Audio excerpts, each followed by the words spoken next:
tambah budaya. Kalau tulis sama satu yang nggak tahu. Ditulis ini buku. Berarti mau kita bedo ambil bedo tak tahu dah. Aku.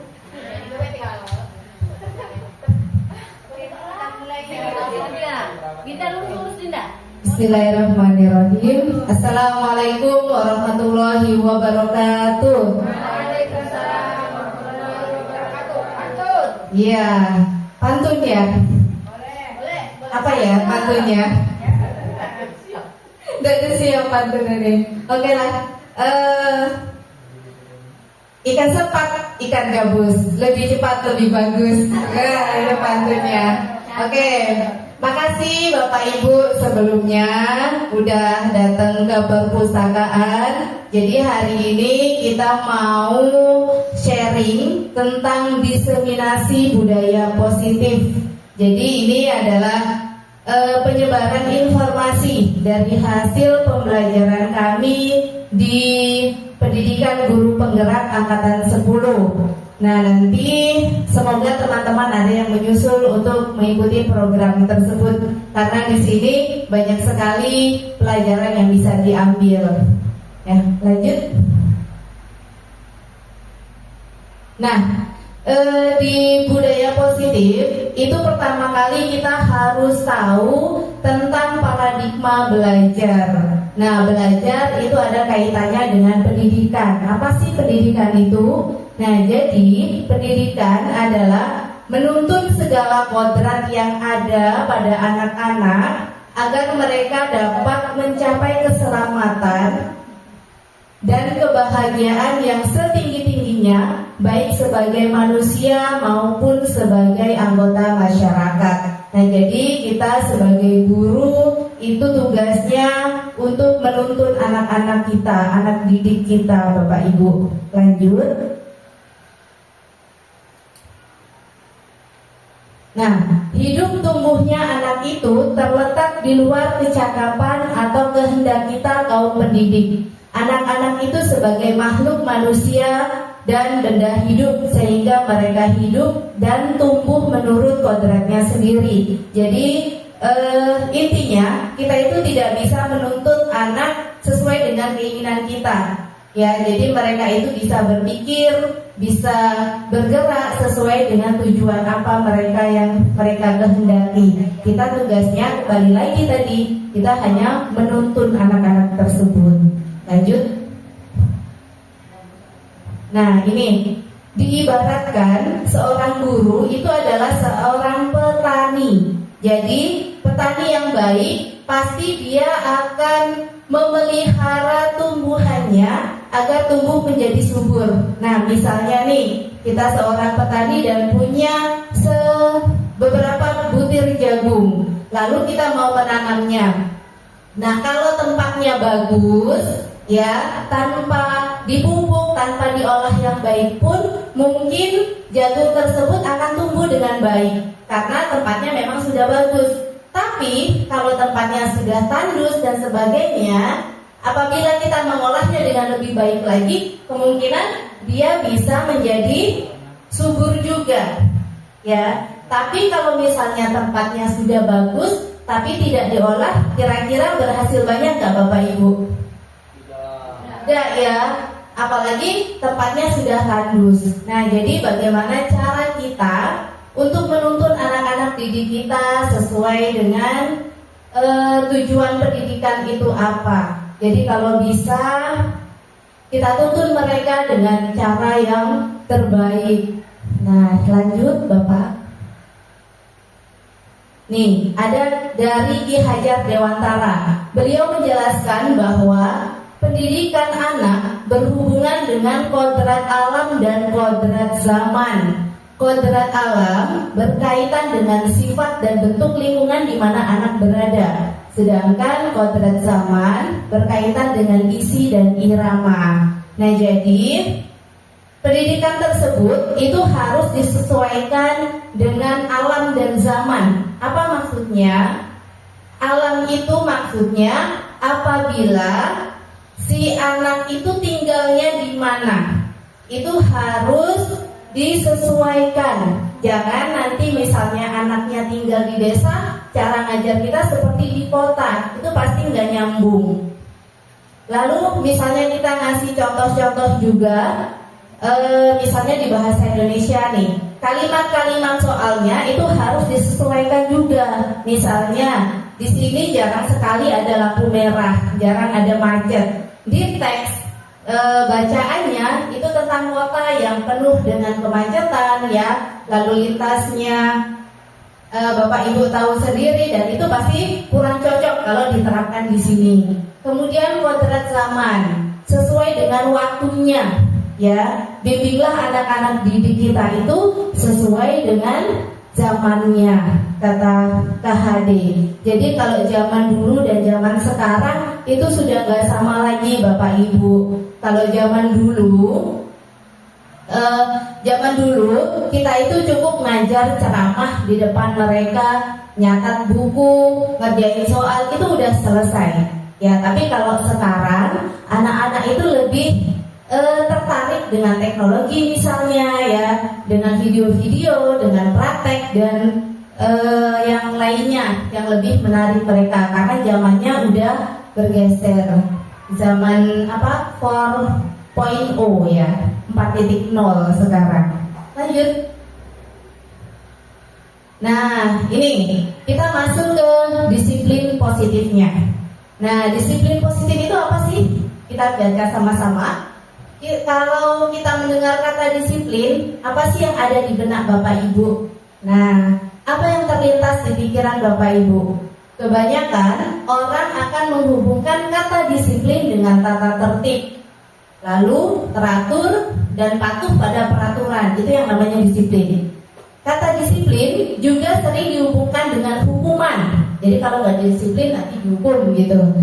Padahal itu sungguh berbeda, karena belajar tentang disiplin positif itu tidak harus dengan memberikan hukuman.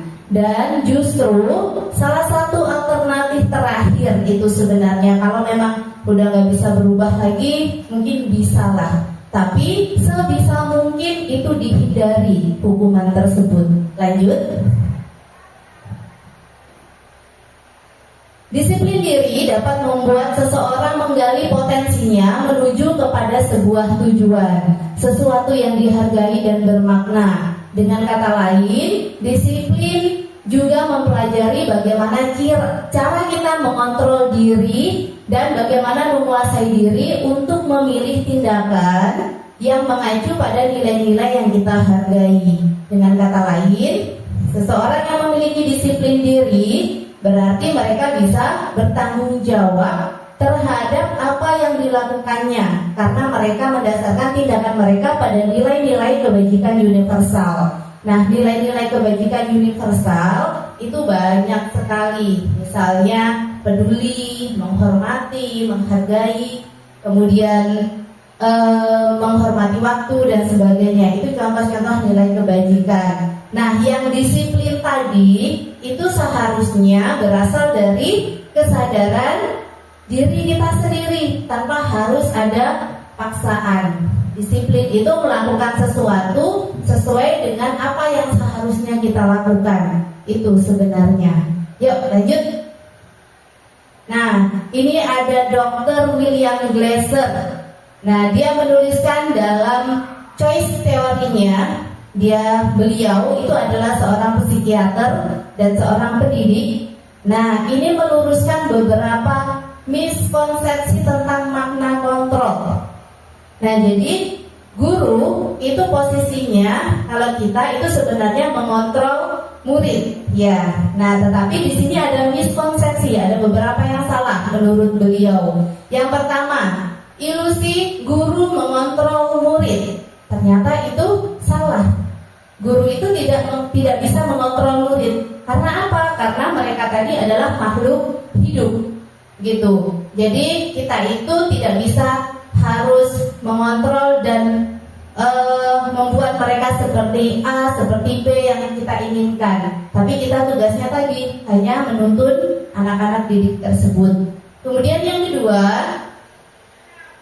ilusi bahwa semua penguatan positif efektif dan bermanfaat. Jadi penguatan yang positif itu adalah kata-kata yang memuji kepada murid. Ternyata tidak selamanya baik, Bapak Ibu, karena mungkin ada hal-hal tertentu yang nantinya malah membuat mereka tidak mau melakukan tersebut kalau tidak diberi penguatan positif. Kemudian yang ketiga, ilusi bahwa kritik dan membuat orang merasa bersalah dapat menguatkan karakter. Jadi kalau misalnya anak salah, kita hukum dan kita kritik, lalu mereka merasa bersalah, itu belum tentu nanti akhirnya mereka akan jadi baik juga. Ya, malah ada beberapa siswa yang nantinya benci sama guru tersebut. Nah, jadi di sini pernah nggak Bapak Ibu dulu waktu sekolah ada guru yang menghukum Bapak Ibu dan Bapak Ibu ingat sampai sekarang? Pernah. Nah, ada yang tidak, berarti anak baik-baik mungkin lurus-lurus saja. Nah, kalau sampai ada yang ingat, oh Bapak si itu misalnya, saya ingat loh kejadiannya secara detail, tanggal berapa, tahun berapa misalnya. Nah, ini mungkin salah satunya penyebabnya. Ya, itu. Jadi kalau di CGP itu Bapak Ibu, kami itu saling bercerita pengalaman waktu zaman sekolah dulu seperti apa. Jadi kami saling belajar gitu. Kemudian yang keempat, ilusi bahwa orang dewasa memiliki hak untuk memaksa. Nah, kita udah merasa dewasa, mungkin merasa udah berpengalaman, kita berhak untuk mengatur anak-anak. Sebenarnya tidak. Ya, tidak boleh seperti itu. Siapa tahu mereka melakukan sesuatu itu ada alasan tertentu. Yuk lanjut.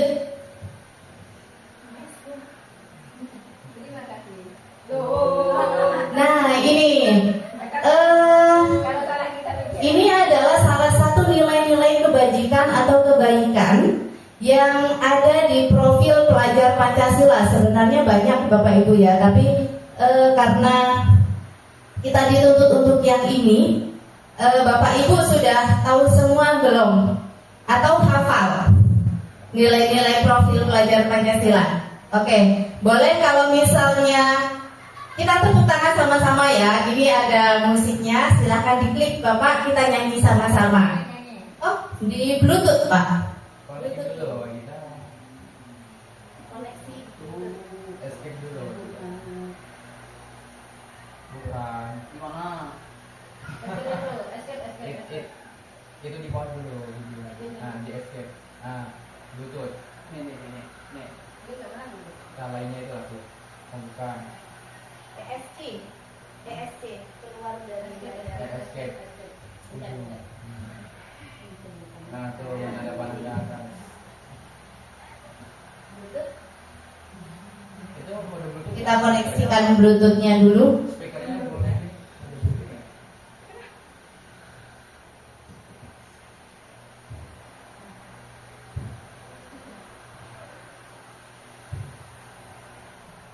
Oh, bagian ini dipotong aja nih nanti.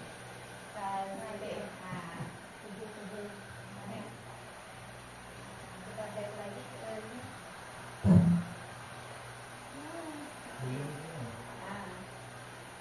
Belum sih. Speakernya bunyi nggak? Speakernya bunyi masih.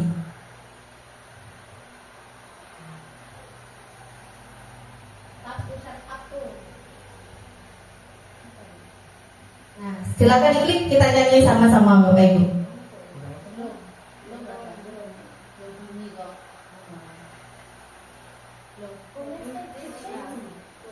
Oh, masih. Yang sini nanti dipotong aja nanti. Nanti yang sini dipotong aja di video edit.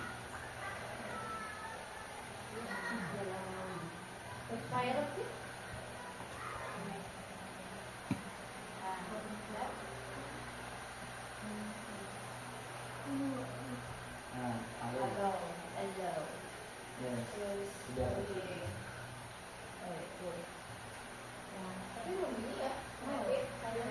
Volumenya biasanya kan ada yang nantinya error kan? Itu yang disebut nanti kalau di video.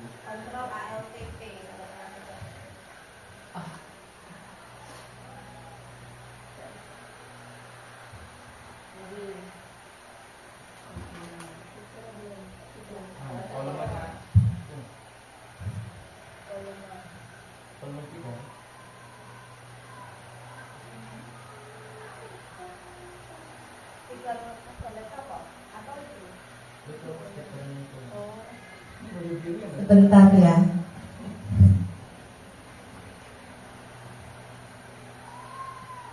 Nah, jadi nanti di sini biar kita lebih hafal dan lebih mudah mengingatnya. Nah, itu dibikin dalam sebuah lagu ya tentang belajar Pancasila.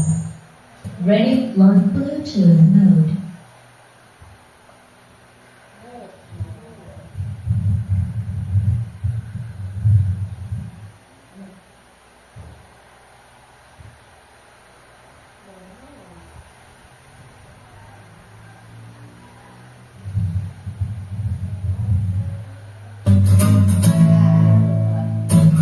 Boleh kita nyanyi sama-sama ya Bapak Ibu ya. Boleh tepuk tangan?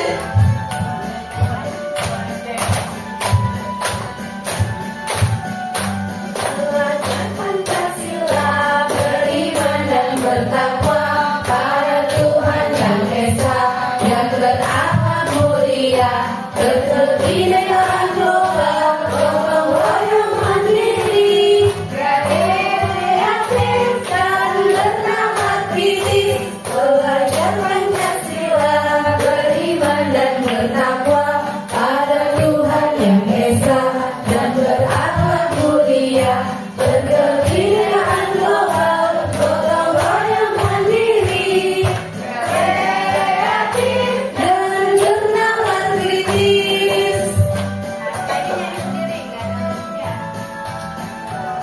Ada yang mau mewakili nyanyi? Bisa.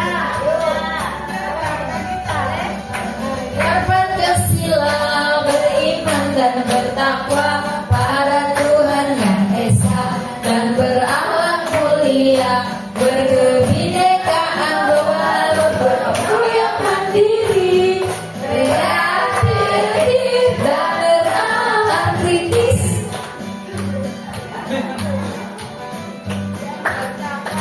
Pada Tuhan Yang Esa, dan berakhlak mulia, berkebinekaan global, gotong royong mandiri, kreatif dan bernama kritis.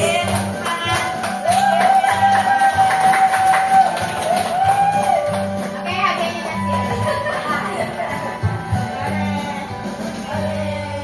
Oke, jadi semoga setelah kita menyanyikan, kita hafal dan kita ingat, lalu kita terapkan di pendidikan nanti untuk pembelajaran selanjutnya. Lanjut. langsung slide 40. Jangan.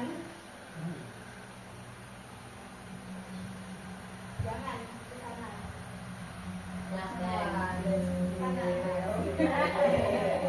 Lagi, masih banyak. Oh, belum kan? Lagi, terus. Berapa?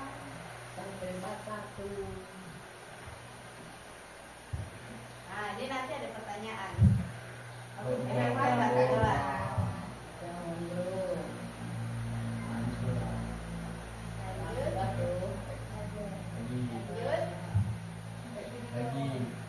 Lanjut. Slide.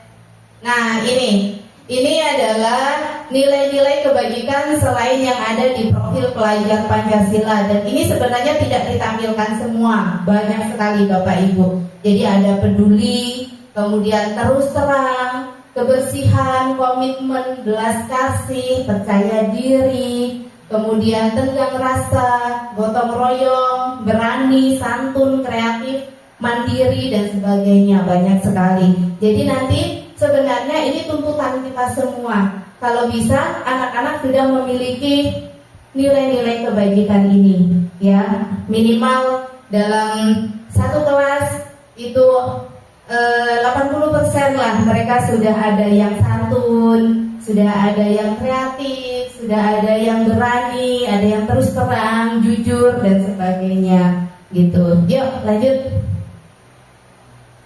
Nah lanjut. Nah jadi di sini ada motivasi perilaku manusia.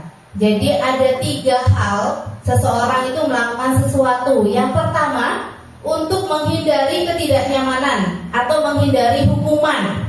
Nah jadi dia buat sesuatu biar tidak dihukum. Kemudian yang kedua, mendapatkan imbalan atau penghargaan dari orang lain. Mau dapat pujian, mau dapat nilai yang bagus, mau dapat sertifikat, mau dapat apa misalnya.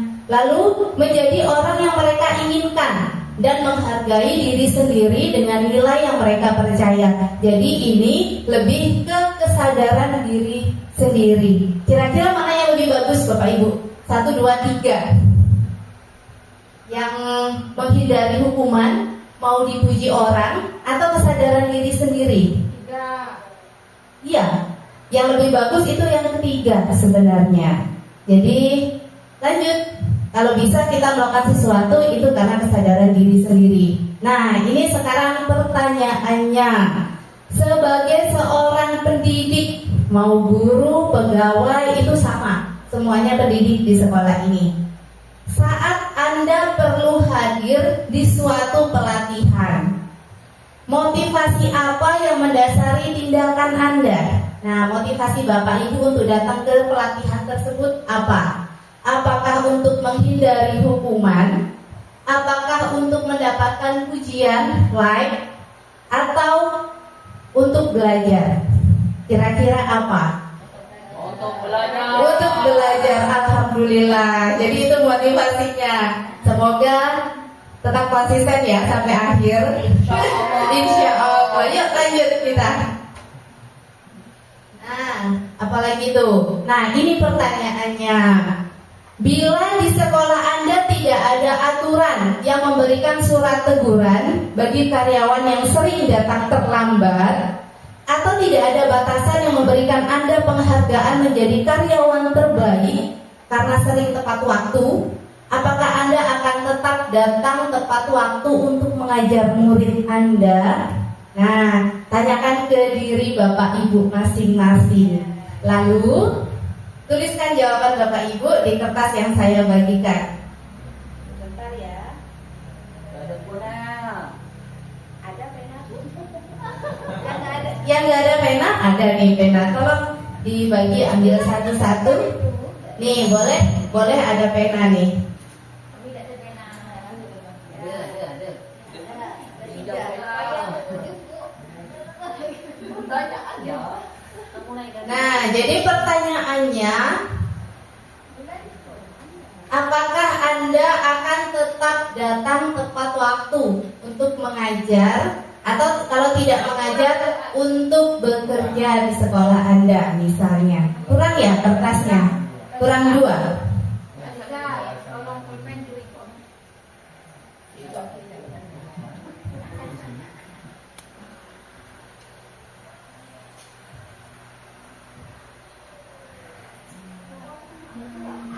Apakah Anda akan datang lembaran untuk mengajar atau bekerja? Ya. Jadi pertanyaannya, apakah Anda akan tetap datang tepat waktu untuk mengajar atau bekerja di sekolah Anda? Jawabannya apa Ibu?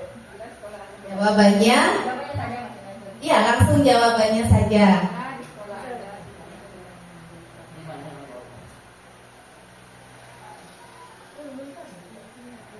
Lemnya yang bagian belakang Bapak Ibu ya, karena nanti mau ditempel. Udah habis. Dalam apa Kak Lem Kak dulu? Jangan kebalik nulisnya. Boleh? Nah.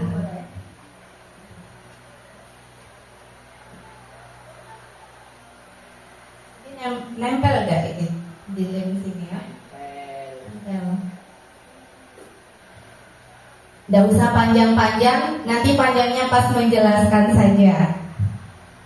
Oke. Baru.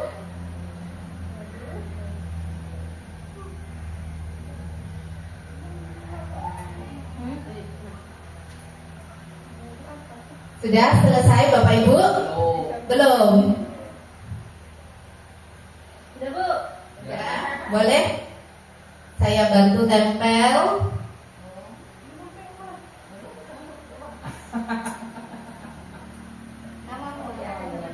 Namanya tulis ya? Boleh ditulis, boleh juga tidak, terserah Bapak Ibu. Apa nama Bu Siti? Karena nanti diacak nih, dipilih satu, siapa yang mau komen gini. Yang paling aktif. Kata dia.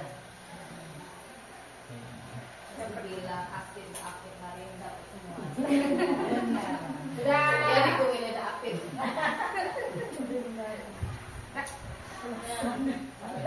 Pendek-pendek deh. Boleh maju, boleh. Oh, tak nempel nih. Panjang-panjang. Gantung itu saya tidak karang-karang. Nah, Semuanya bisa isi hati yang kita. Kenapa? Git biasa curhat Git. Ada. Ada dari kertas dari Ini tepatnya Nah, curhatan. enggak usah dah, dapat dari Pak. Mama Dede ya. Mama nak. Itu satunya nomornya. Mama Ainun. Sudah semua ya? Belum. Kalau yang kami tidak dianggap sudah ya. Lanjut yang pertanyaan kedua Pak kita. Loh, masih ada lagi? Masih ada 3. Kau berkata dusta berarti tadi. Ini. Satu ya tadi. Ada tuh malah. Bagi lagi ya? Bagi lagi nanya. Mama Nusri. Siapa nih Dak? Ini ya, apa ya? Ya. Menurut Anda. Lanjut yang pertanyaan kedua Pak. Bagi lagi ini. Itu pertanyaan keduanya sudah. Yang nomor 3. Anda. Jatuh. Nah, pertanyaan selanjutnya. Menurut Anda, dari ketiga jenis motivasi tadi, motivasi mana yang saat ini paling banyak mendasari perilaku murid-murid kita di sekolah? Nah, ada yang menghindari hukuman, ingin dipuji, atau kesadaran diri sendiri tadi. Ini dipuji. Nah, kira-kira untuk murid banyak yang mana motivasinya? Boleh dijelaskan nanti pas ke depan.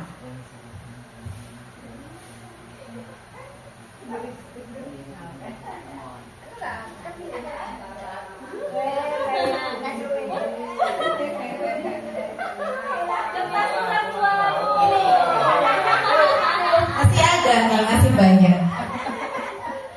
Kurang kok. Tidak ada motivasi. Licau deh sekitar. Ada bencana gara-gara ada dikasih.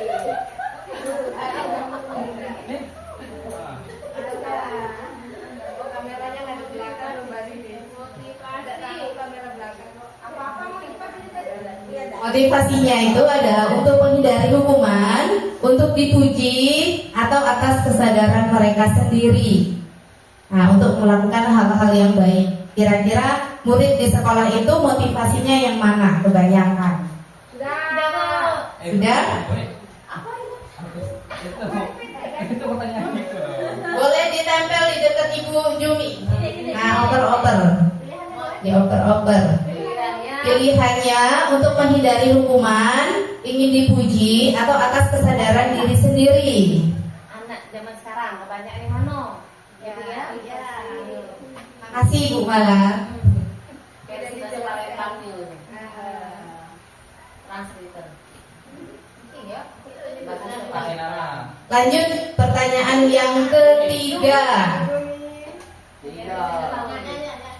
Ketiga, strategi apa yang selama ini Anda terapkan untuk menanamkan disiplin positif pada murid-murid Anda?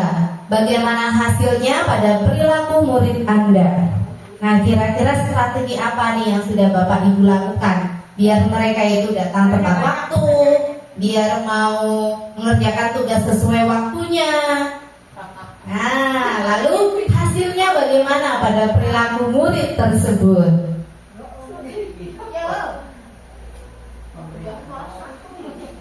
Misalnya apa? Apakah buat keyakinan kelas misalnya, atau apa? Hasilnya bagaimana?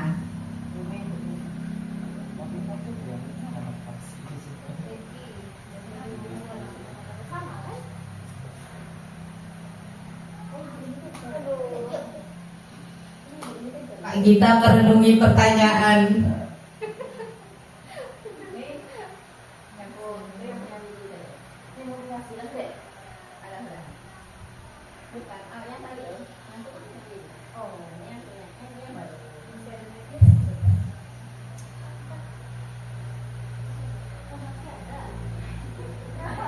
Ini pertanyaan yang terakhir Bahas kayak. radio tuh ya.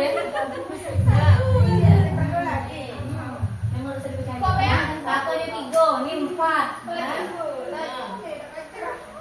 Kesepakatan sama.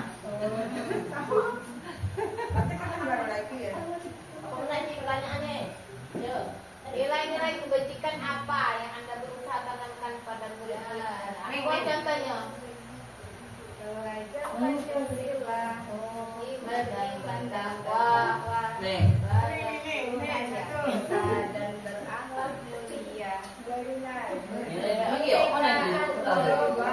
Gotong belajar Pancasila dan mulia.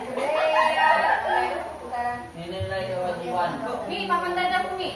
Kebajikan apa yang Anda berusaha Adinda dipanggil dulu.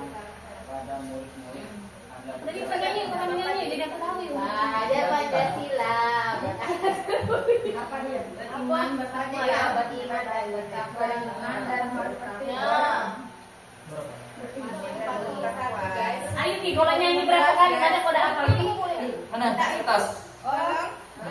masih ada lempar. Belajar Pancasila, beriman dan bertakwa pada Tuhan yang Esa dan berakhlak mulia. Kebinekaan global, gotong royong mandiri, kreatif dan bernalar kritis. Itu dia. Tulis lagu mana pun kita. Nah, boleh dioper-oper ya. Ya Allah. Kualitasnya coba baca. Aku jaga banget. Ya, ulang lagi lagunya. Aku belum. Serbia nih nah.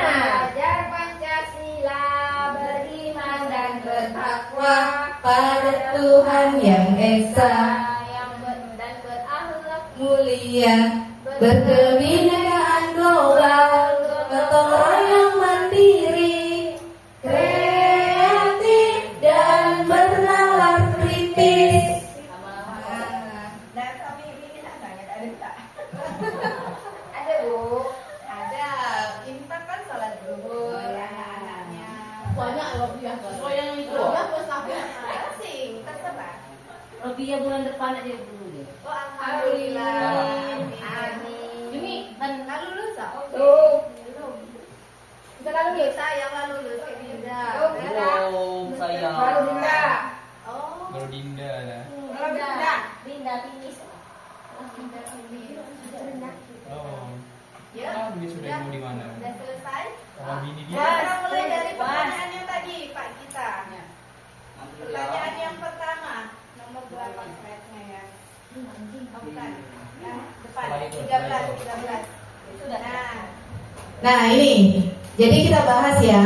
Bila di sekolah Anda tidak ada aturan yang memberikan surat teguran bagi karyawan yang sering datang terlambat, atau tidak ada atasan yang memberikan Anda penghargaan menjadi karyawan terbaik karena sering tepat waktu, apakah Anda akan tetap datang tepat waktu untuk mengajar murid-murid Anda? Nah ini jawaban dari Bapak Ibu semua. Ya. Ini ada yang tulisan paling bagus, saya tahu sepertinya ini siapa. Saya akan datang tepat waktu untuk mengajar di sekolah, meskipun tanpa penghargaan dari atasan. Weh, bagus banget Bapak Ibu.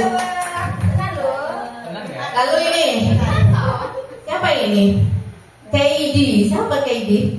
Kalau saya tetap mengajar, tapi mungkin tidak akan tetap rajin dan tepat waktu. Jujur banget. Jujur, oke. Sebisa mungkin saya akan datang tepat waktu, asalkan saya sehat dan transportasi saya mudah. Semoga sehat terus, Ibu.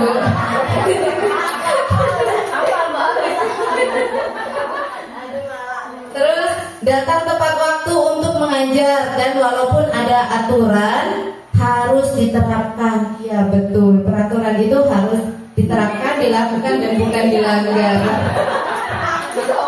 Lalu iya, karena suatu pekerja bukan melihat orang lain dan juga bukan mau dilihat terlihat. Wih, bagus sekali. Ya, Gita ya.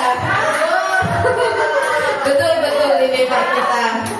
Saya akan datang tepat waktu untuk bekerja di sekolah. Alhamdulillah. Saya tidak tahu, tergantung kondisi yang mendukung. Siapa ini ya?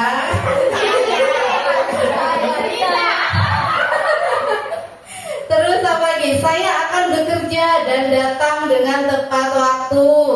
Tentu saja saya akan datang tepat waktu. Iya, alhamdulillah. Ya, berarti semuanya bagus Bapak Ibu. Intinya kita semua pengennya tepat waktu gitu ya. Pengennya, dan semoga nanti bisa benar-benar tepat waktu. Lanjut. Nih, yang kedua, menurut Anda dari ketiga jenis motivasi tadi, motivasi mana yang saat ini paling banyak mendasari perilaku murid kita di sekolah? Jelaskan. Boleh dibacakan Ibu Jumi?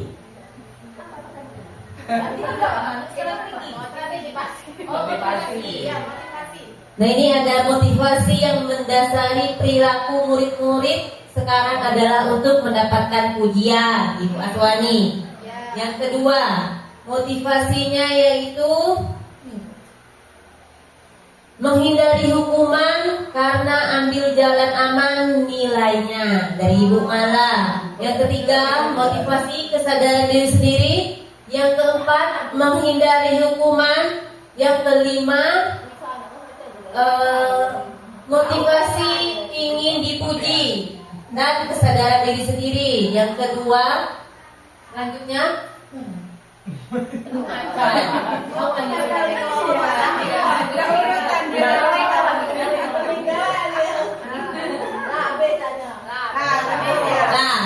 hampir sama, yaitu ada yang pujian, kemudian menghindari hukuman. Nah, itulah rata-rata yang jawaban dari Bapak Ibu di sini.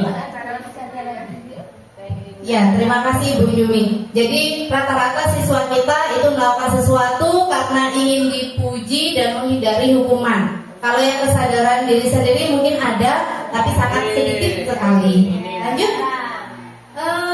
Strategi apa yang selama ini Anda terapkan untuk menanamkan disiplin positif pada murid Anda? Bagaimana hasilnya pada perilaku murid Anda? Mungkin saya langsung tanya saja ke siapa ya. Siapa yang mau ngomong nih? Saya tawarkan dulu. Kalau nggak ada yang ngomong, saya tunjuk. Nggak boleh gitu malah. Strategi yang saya mulai terapkan, tapi sudah masih gaya lama dalam pembelajaran IPA, Bu ya. Sekarang ini saya sering itu memberikan reward berupa bintang untuk di daftar nilai. Jadi saya memotivasi siapa yang bertanya, siapa yang menjawab pertanyaan, itu saya kasih bintang di daftar nilainya. Nantinya itu ke aplikasi ke nilainya. Saya tambah 10 lah bahasanya seperti itu. Jadi anak-anak itu mulai, saya bu, seperti itu. Dan hasilnya lumayan memicu anak itu untuk tampil ke depan.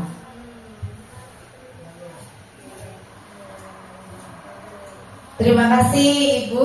Ada lagi mungkin? Bagus ya Bu Mala memberikan reward kepada murid. Nah, kira-kira ada jawaban lain? Ada yang mau berkomentar?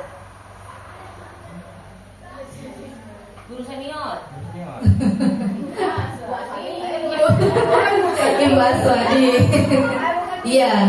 Oke, jadi strategi apa yang selama ini? Tadi ada satu contoh dari Ibu Mala, memberikan reward kepada murid. Nah, mungkin strategi kalau untuk menanamkan disiplin positif itu mungkin bisa memberikan reward seperti yang Ibu Mala katakan tadi, atau mungkin yang dari teman-teman ada tapi belum dibacakan semua, dan saya yakin pasti jawabannya bagus semua. Nah, kalau di pendidikan guru penggerak itu ada pembuatan keyakinan kelas namanya Bapak Ibu. Jadi sebelum masuk sebenarnya bukan hanya di awal tahun ajaran baru, tapi misalnya di awal pembelajaran setiap mapel itu bisa dibikin keyakinan kelas.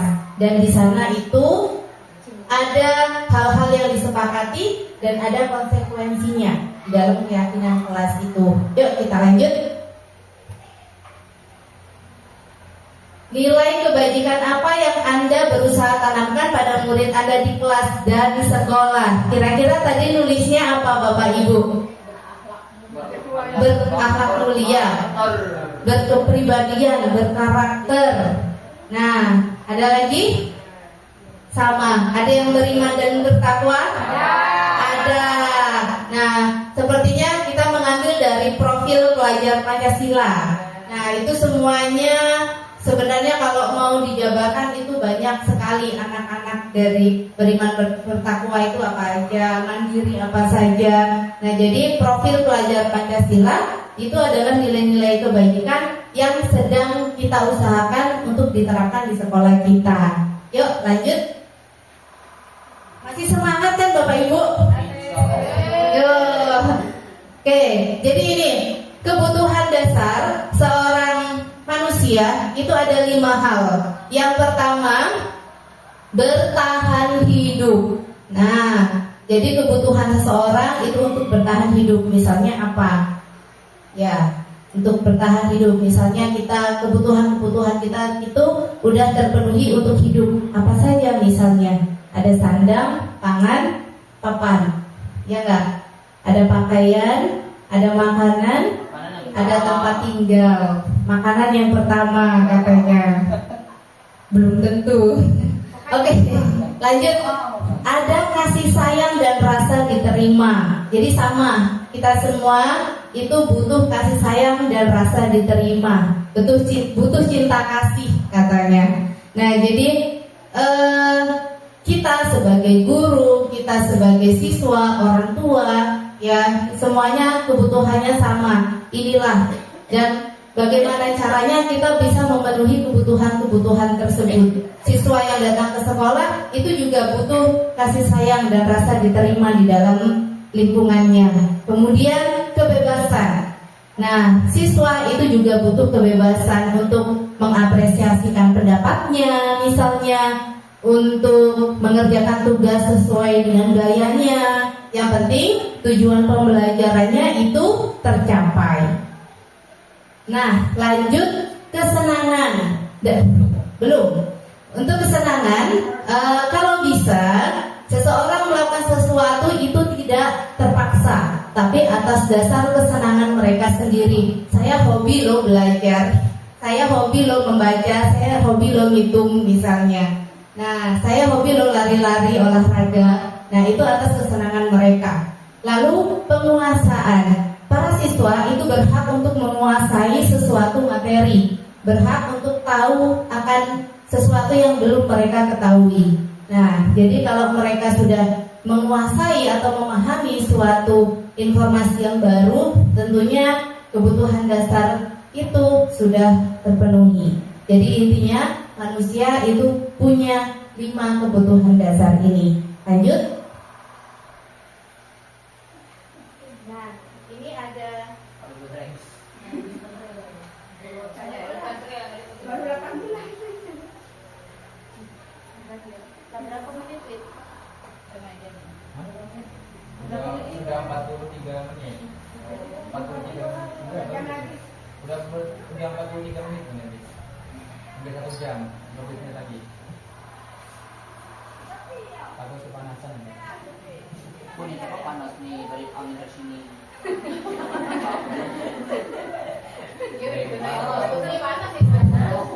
Nah, ini ada kisah.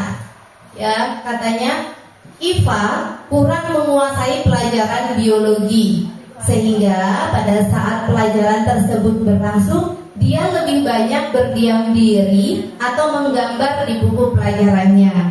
Pada saat guru biologinya, maksudnya bukan matematika, biologinya, Pak Seno menanyakan pertanyaan, Iva menjadi gugup dan tak sengaja menjatuhkan tasnya dari kursi, serta tiba-tiba menjadi gagap pada saat berupaya menjawab. Seluruh kelas pun tertawa melihat perilaku Iva yang bicara gagap dan terkejut tersebut.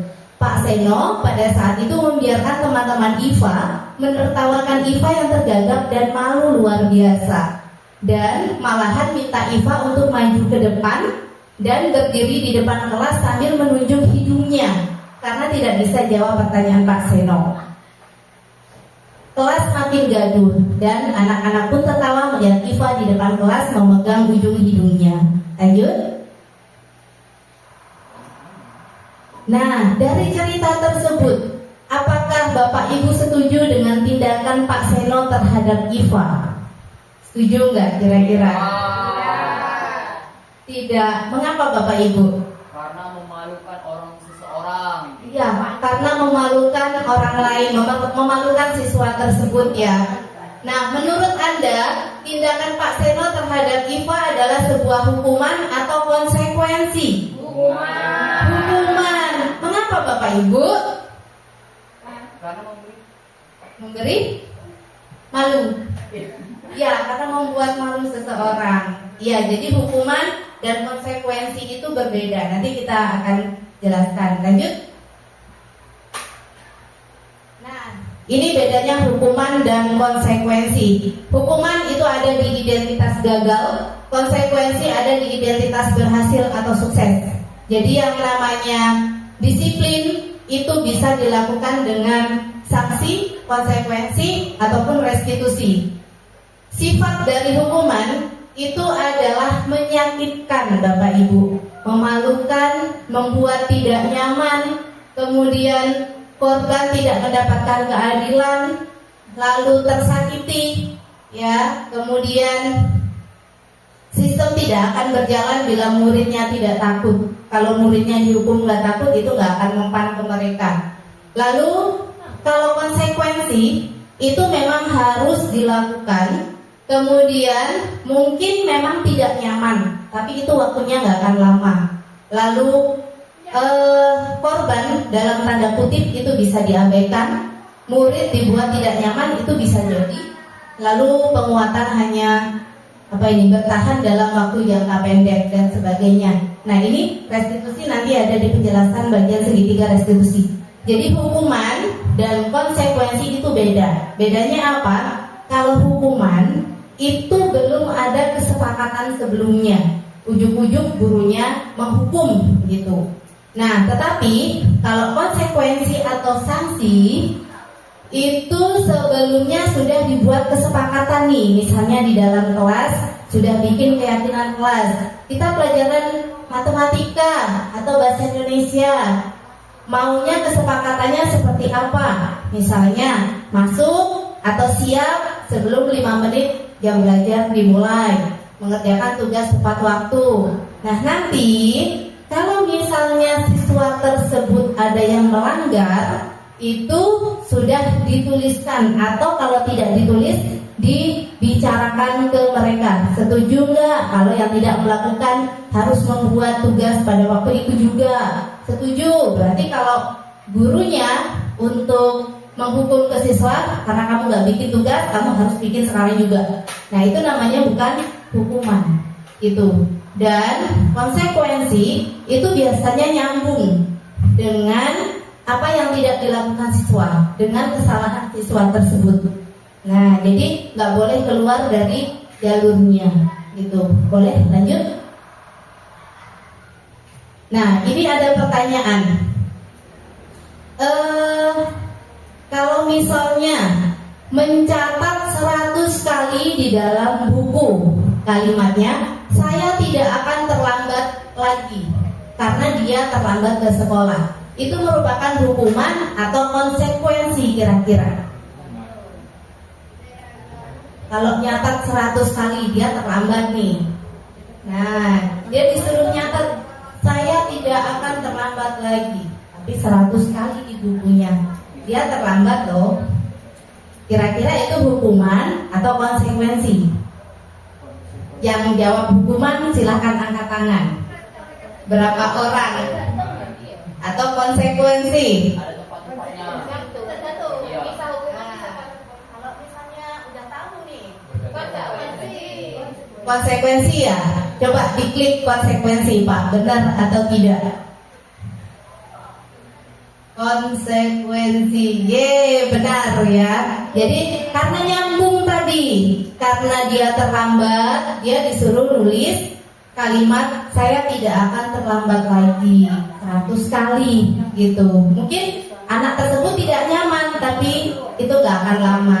Ya, biar dia sadar. Lanjut. Oh, bukan.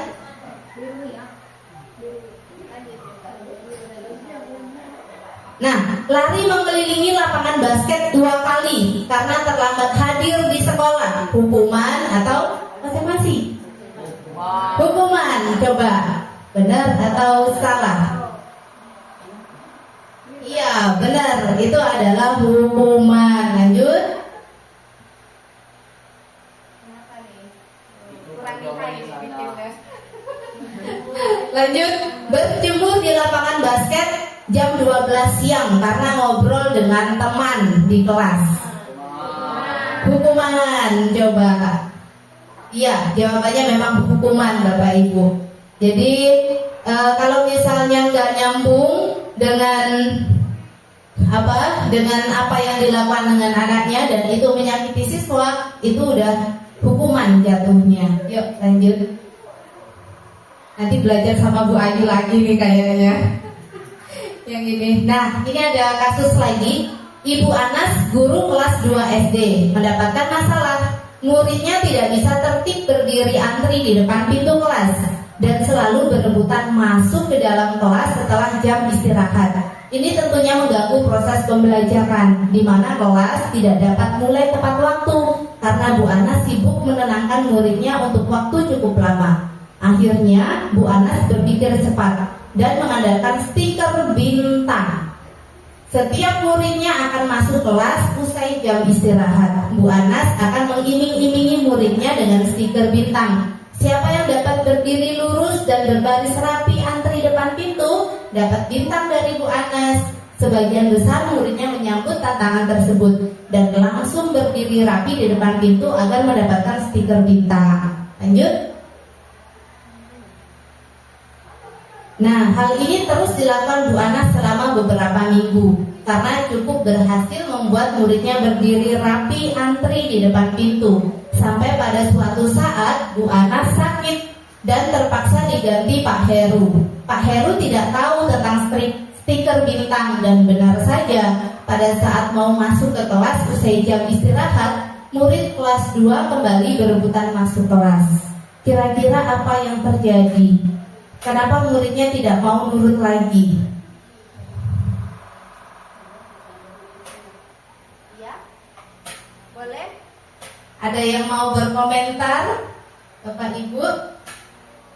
Kira-kira kenapa muridnya nggak mau aktif lagi, nggak mau antri rapi seperti ketika Ibu Anas ada?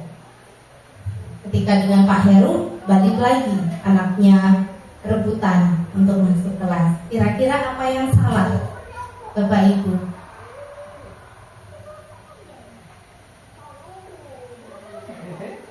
Udah ada yang dapat jawaban? Oke, kita lanjut coba. Kira-kira ada nggak jawaban di slide selanjutnya?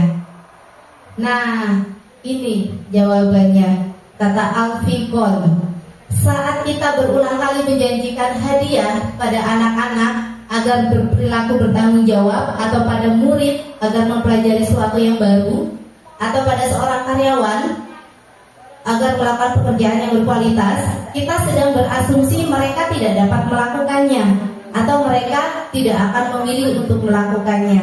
Nah, ini ada yang namanya penghargaan, ya. Kita memberikan sesuatu hadiah itu kan sama dengan penghargaan. Tetapi terkadang penghargaan itu secara tidak langsung adalah sebuah hukuman, Bapak Ibu. Yuk lanjut.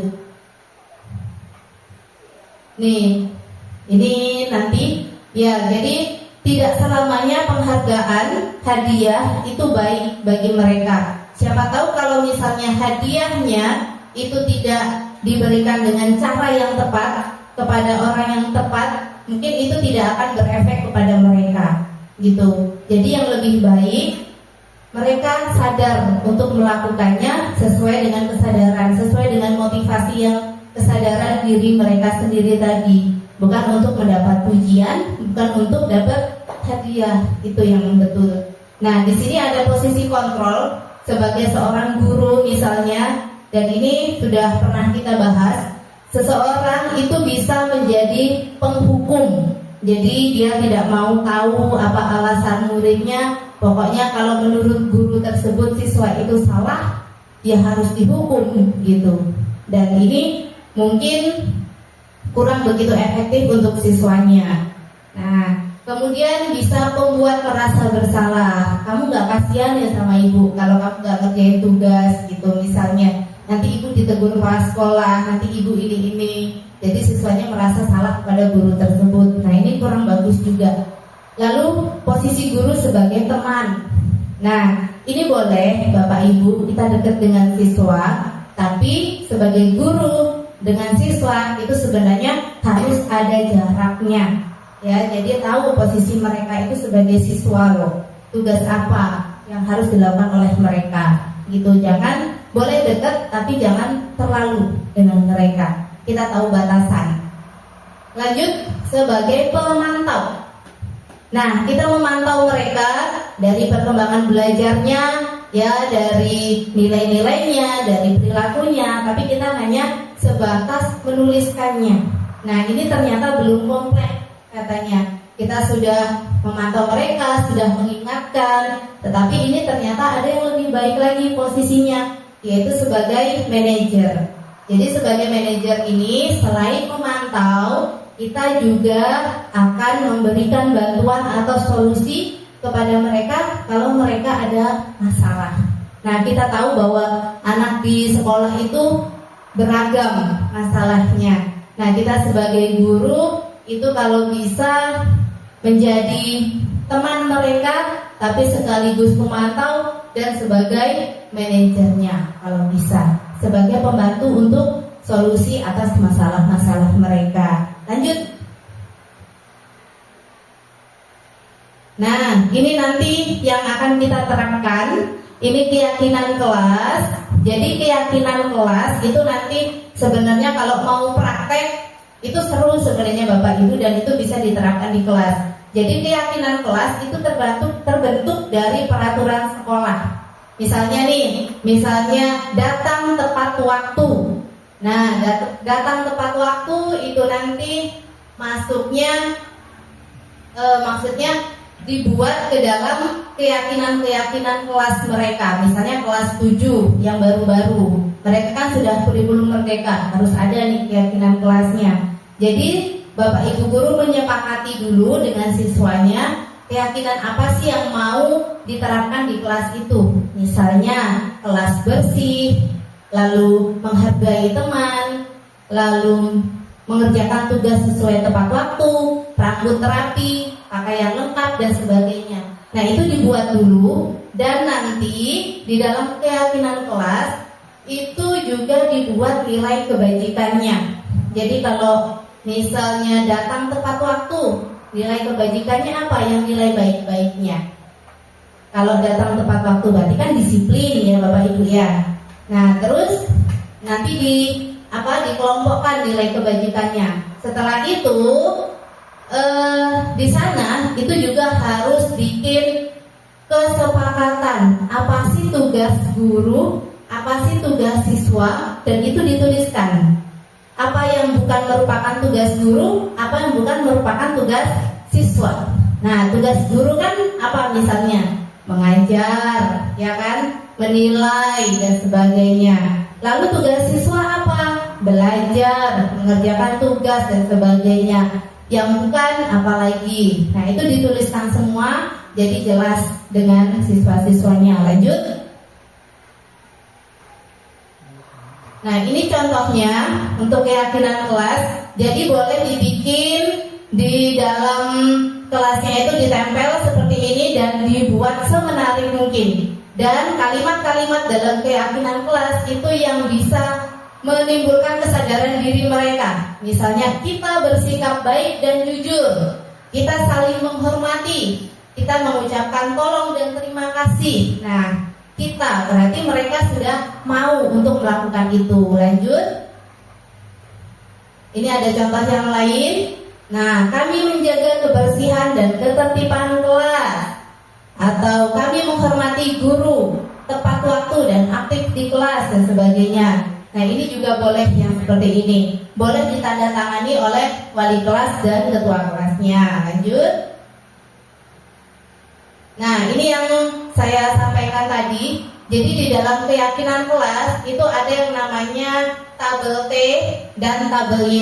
Jadi tabel T itu tampak seperti. Jadi kalau misalnya aktif di kelas, jadi kalau aktif di kelas yang tampak itu semangat menyelesaikan dalam tugas. Yang tidak tampaknya apa? Malas. Jadi kalau aktif nggak nampak tuh yang malas, nggak kelihatan yang malas gitu. Nah, terus kalau di bagian percaya dan menghormati orang lain, yang tampak apa? Melaksanakan tugas yang didapatkan dengan baik dan sepenuh hati. Yang tidak tampaknya, kalau dia menghormati orang lain, mengerjakan tugas dengan asal-asalan misalnya. Nah, itu tidak tampak. Nah, tidak tampak ini yang berarti yang kurang bagusnya Bapak Ibu. Ini yang bagus-bagusnya. Nah, kalau yang ini di tabel Y, dari nilai-nilai kebajikan ini nanti akan terlihat, terdengar, dan perilaku siswanya seperti apa. Kalau ini setiap anggota kelas melakukan tugas, misalnya, terlihatnya apa? Oh, anak-anaknya antusias nih di sini. Lalu terdengarnya ada kawannya, ada anak tersebut ngomong sendiri atau guru lain yang ngomong. Misalnya anak itu yang ngomong, misalnya yuk kita selesaikan tugasnya secepat mungkin. Misalnya ada yang ngomong kayak gitu, terdengar ke kita. Terus perilakunya apa yang terlihat di kelas? Penuh semangat, memberi motivasi, berbagi ilmu, menghargai pendapat teman. Itu. Lanjut.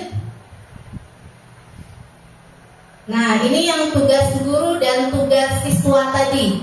Tugas guru, ini Bapak Ibu sama siswa yang bikin, jadi mereka tahu tugas-tugasnya apa di sekolah ini. Jadi kalau guru misalnya itu mengelola kelas, menegakkan peraturan, memberi teladan, dan banyak. Tugas siswanya apa? Melaksanakan PR, belajar, bertanya kalau tidak paham, mendengarkan penjelasan, dan sebagainya. Nah, yang bukan tugas guru nggak boleh apa di sini? Nggak boleh memberi hukuman, nggak boleh. Itu kesepakatan ya. Terus memaksa murid sesuai kehendaknya, merapikan barang murid. Nah, itu bukan tugas guru. Yang bukan tugas siswa apa? Nah, ini semuanya disepakati di keyakinan kelas itu. Lanjut.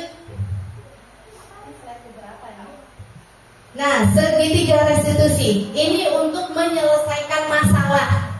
Ya, jadi ada segitiga ini. Yang pertama, menstabilkan identitas. Jadi kalau misalnya ada siswa yang berkasus, datang kita, nah kita stabilkan dulu, kita setarakan, seolah-olah kita itu jadi dia dulu. Nah, jadi kalimatnya apa? Misalnya tanya dulu kenapa dan sebagainya. Kalau dia udah ngomong masalahnya, oh iya, bukan kamu aja nak yang mengalami itu, dulu ibu juga pernah misalnya. Nah, terus validasi tindakan yang salah. Nah, itu terus pasti kamu punya alasan mengapa melakukan itu dan sebagainya. Terus yang terakhir menanyakan keyakinan. Nanti ada videonya. Yuk lanjut. Nah, ini contoh melakukan segitiga restitusinya seperti apa untuk melakukan kasus. Jadi kita itu bertanya dulu ke siswanya, boleh dimainkan dan agak dipercepat Pak kita.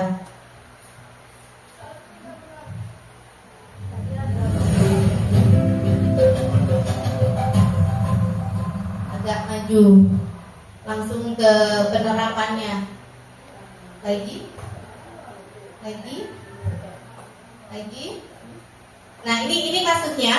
Mina tidak terima pekerjaannya selalu dicontek oleh temannya. Bunda, tadi ibu dengar laporan dari ketua kelas, katanya kamu habis bertengkar ya dengan Mika. Iya bu, habis kesal sih. Kenapa kesal? Mika terus mencontek hasil pekerjaan saya. Bukan kalian, terus juga apa lah? Oh begitu, ya wajarlah kalau kamu marah dan kesal. Jika ibu ada di posisi kamu, ibu juga pasti akan berbuat hal yang sama. Lalu, apa yang kamu lakukan terhadap Mika? Saya marah-marah bu, saya maki-maki Mika. Dan tanpa sadar saya mengobrak mejanya bu. Oh begitu, pasti kamu berbuat seperti itu ada alasannya ya? Iya lah bu, masa saya diam saja?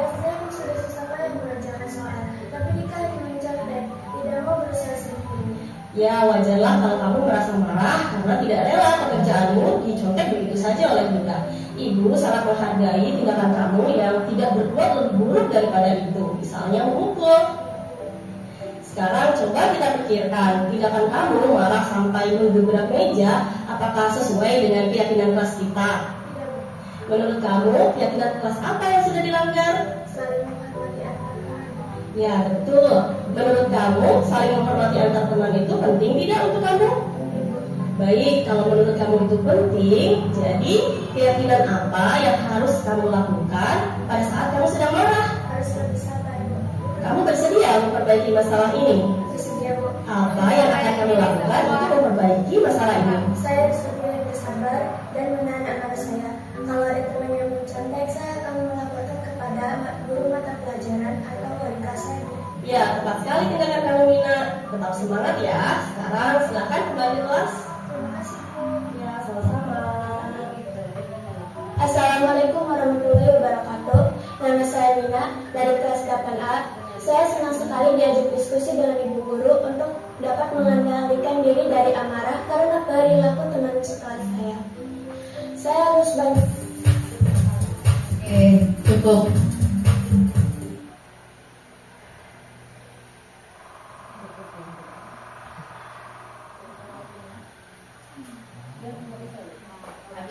Oke, jadi itu penerapan segitiga restitusinya Bapak Ibu kalau ada siswa yang bermasalah. Nah, jadi semoga kegiatan hari ini itu bisa menambah semangat kita semua untuk menghadapi siswa-siswa kita dan menjadi lebih baik lagi ya Bapak Ibu ya. Oke, jadi berakhirlah sudah diseminasi budaya positif hari ini. Nah, jadi alhamdulillah sudah selesai. Semoga kita menjadi lebih baik lagi lah intinya. Oke, saya akhiri. Wassalamualaikum warahmatullahi wabarakatuh.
Satu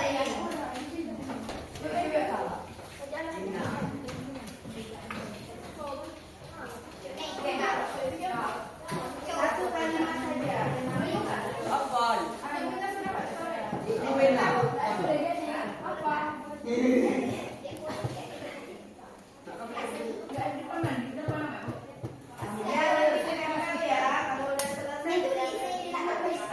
Nah, silakan ditulis menurut kalian keyakinan apa saja atau hal-hal baik apa yang harus dilakukan pada saat ujian. Apakah menghargai teman, menghargai orang yang sedang berbicara di depan, atau apa pada saat ujian.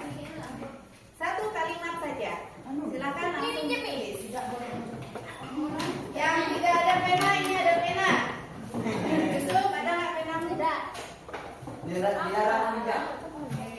Direkam pada saat tulisannya gitu.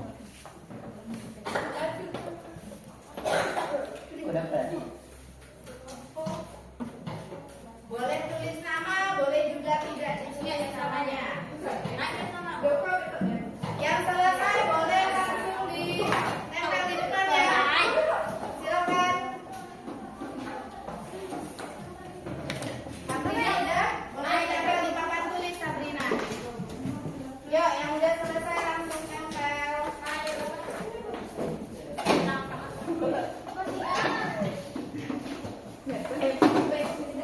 Ini yang lagi nempel. Ada yang tanya? Hah? Sudah.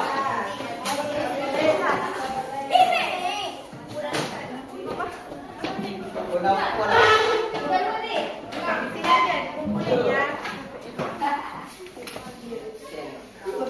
Silakan ditempel. Udah selesai sudah.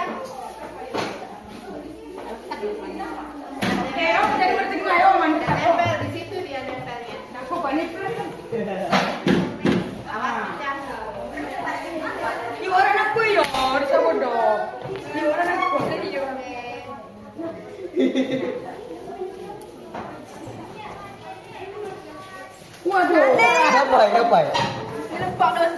Kenapa ya? Kenapa ya? Ini setengah. Ini apa?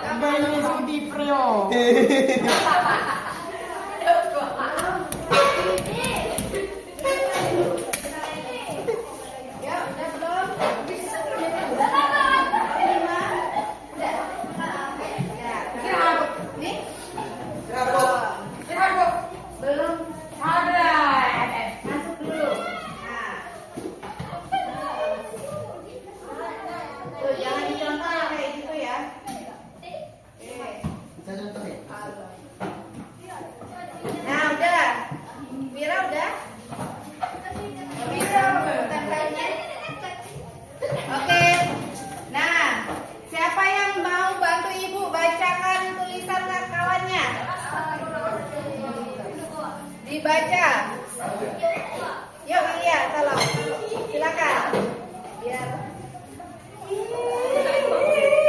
Oke, ini adalah tulisan kalian. Tolong didengarkan. Silakan dilihat. Kelas harus bersih. Oke. Tidak mencontek dalam kelas. Saat ujian tidak akan mencontek. Dibaca. Yuk, Maria, tolong. Silakan. Biar. Oke, ini adalah tulisan kalian. Tolong didengarkan. Silakan dilihat. Kelas harus bersih. Oke. Tidak mencontek dalam kelas. Saat ujian tidak akan mencontek. Pada saat ujian kita harus berpakaian lengkap dan rapi. Tidak berisik saat ujian. Tidak boleh berisik. Belajar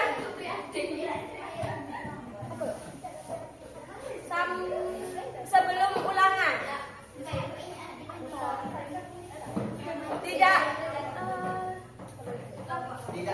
Tidak libur. Dan tidak libur. Diam saat jam ulangan. Menghargai teman. Tidak berisik saat ujian. Menghormati guru. Lagi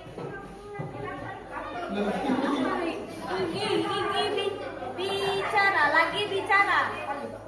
Tidak boleh mencontek saat ujian. Oke, tepuk tangan semuanya.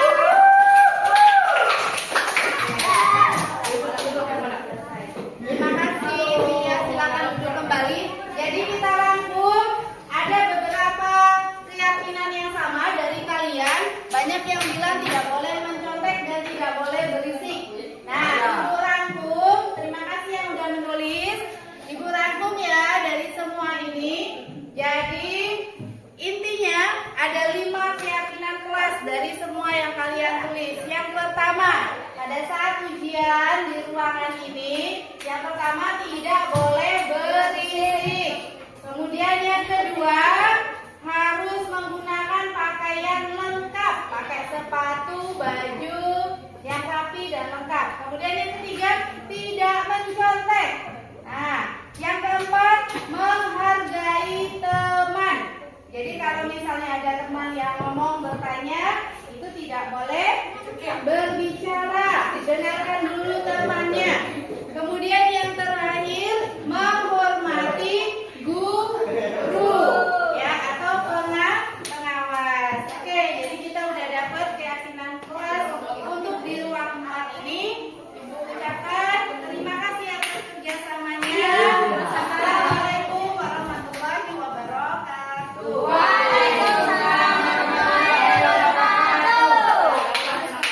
Assalamualaikum warahmatullahi wabarakatuh. Perkenalkan, nama saya Rahima dari SMP Negeri 3 Simpang Tritip. Di sini saya akan menjelaskan tentang perasaan saya pada saat membuat keyakinan kelas.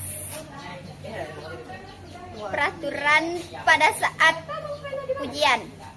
Perasaan saya senang karena keyakinan yang saya buat dihargai oleh guru dan teman-teman. Saya akhiri, wabillahi taufiq wal hidayah. Wassalamualaikum warahmatullahi wabarakatuh. Kabur lagi. Assalamualaikum warahmatullahi wabarakatuh. Perkenalkan, nama saya Yofia Rahma dari SMP Negeri 3 Simpang Tritip. Menyampaikan perasaan saya pada saat membuat kesepakatan kelas. Perasaan saya ketika sedang membuat kesepakatan kelas yaitu senang karena bisa membuat kesepakatan kelas. Saya akhiri, wassalamualaikum warahmatullahi wabarakatuh. Assalamualaikum warahmatullahi wabarakatuh. Saya Wilya Sari, saya dari SMPN 3 Simpang Tritip. Saya ingin menyampaikan perasaan saya tentang hari ini yang membuat kesepakatan kelas, buat keyakinan kelas. Perasaan saya senang bisa menyampaikan perasaan saya. Yang saya tulis di depan, saya menulis menghargai guru saat masih mengawas di kelas pas lagi ujian.